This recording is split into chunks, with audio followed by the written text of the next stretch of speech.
You are 23 years old, living in a one-bedroom apartment that smells like instant noodles and old carpet. Your laptop is open, your bank account has $47 in it. You have a computer science degree you spent 4 years earning and a stack of rejection emails from companies that never called back. This is Tuesday. Tuesday looks exactly like Monday. You take freelance gigs on Upwork. Small stuff. Fixing broken WordPress sites, debugging someone's e-commerce checkout. You charge $15 an hour because that's what the market allows when you're competing with developers from 3 continents. You are not failing, but you're not winning either. You're just here, sitting in the glow of a monitor watching time move. Then a message arrives in a forum you've been lurking in for months, a developer community.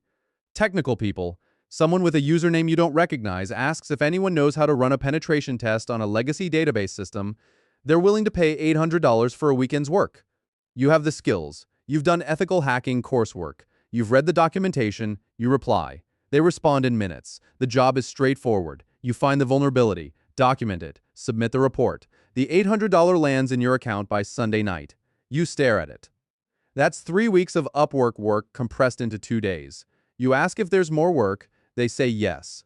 The second job pays $1,400. The third pays $2,200. By the 4th week, you've made more money than you made in the previous 4 months combined. You don't ask too many questions about who the clients are. The work feels technical. Clean, you're finding problems in systems, not breaking them. That's what you tell yourself. Then one evening, the contact sends you a different kind of request. It's not a penetration test. It's access a specific corporate database. They want you to get in, extract a file list, and leave no trace. They offer $6,000. You stare at the number for a long time. You know what this is? This is not ethical hacking. This is the other thing. The line is right there in front of you. You can see it clearly. You close the laptop and go to bed. You open the laptop again at 2 a.m. and you accept the job. The work takes 4 days. You use a VPN chain, a rented server, a set of tools you downloaded from repositories you'd never visit on your regular browser. You are deeper in the internet, now layers beneath layers. The dark web is not dramatic the way movies make it look. It's mostly text. Forums, markets, it looks like the early internet, actually functional and ugly, and very, very serious. You complete the job, you don't get caught. The $6,000 arrives split across 3 cryptocurrency wallets you've set up through a mixer. You have just crossed a line that does not uncross. Over the next 6 months, you build a reputation in spaces you can't name out loud. You're not a criminal in the way you imagined criminals. You don't feel like a villain, you feel like a contractor. Someone hires you. You do technical work, you get paid. The targets are corporations mostly, insurance companies, data brokers, nobody you can feel sorry for. That's the framing that keeps the whole thing moving. You're careful with that framing, you polish it every time you use it. But the clients change. The jobs get less clean. A new contact wants you to access an individual's email account. A private person, not a corporation. You ask why. They say it's a legal matter, divorce case. You know that's not a legal matter in any sense that would hold up anywhere. But the number they offer is $11,000 and your rent just went up and your old laptop died and you bought a new one you can't technically afford. You do the job, you tell yourself it's a one-time exception. That is the most dangerous thing you have ever told yourself. The person whose email you accessed was apparently hiding assets from a legal dispute. That's what you're told afterward. You never verify it. You've learned not to verify things. Verification creates knowledge, and knowledge creates accountability, and you have enough of both already. By the end of your first full year in this world, you're making more money than most people your age. You move into a better apartment, you buy good coffee, you start sleeping later and working stranger hours. Your social life has quietly collapsed. Not because something dramatic happened, but because the work requires secrecy, and secrecy requires distance, and distance becomes your default mode. Your friends don't know what you do. Your family thinks you work in cybersecurity consulting, which is technically not entirely false. You start getting recruited into a private channel. Invitation only. The people in it are more serious than anyone you've worked with before. Less chatty, more specific. The jobs listed there come with NDAs written in language that assumes you know exactly what you're agreeing to. You lurk for 2 weeks before saying anything. Then a job appears that fits your skills so precisely, it feels like someone wrote it with you in mind. You bid, you get it. This one involves credentials. Corporate login data harvested from a phishing campaign someone else already ran. Your job is to sort it, verify it, and package it in a format a buyer can use. You're 3 steps removed from the original crime. That's how you frame it. Sorting data, administrative work. The $18,000 that lands in your wallets afterward does not feel administrative at all. Then someone makes a mistake and it almost reaches you. A contact you've worked with 3 times gets picked up. You find out not from the news but from a sudden silence. They stop responding. Their username disappears. You spend 48 hours in a state of controlled panic, going through every job you ran with them, checking every trace, scrubbing every log you can access. You don't sleep, you don't eat much, you sit in front of your monitor, and you work backward through every decision you made over 18 months. And you look for the one thing that could connect you to them. You find 2 things, you fix both of them, nothing happens. But something changes in you after that.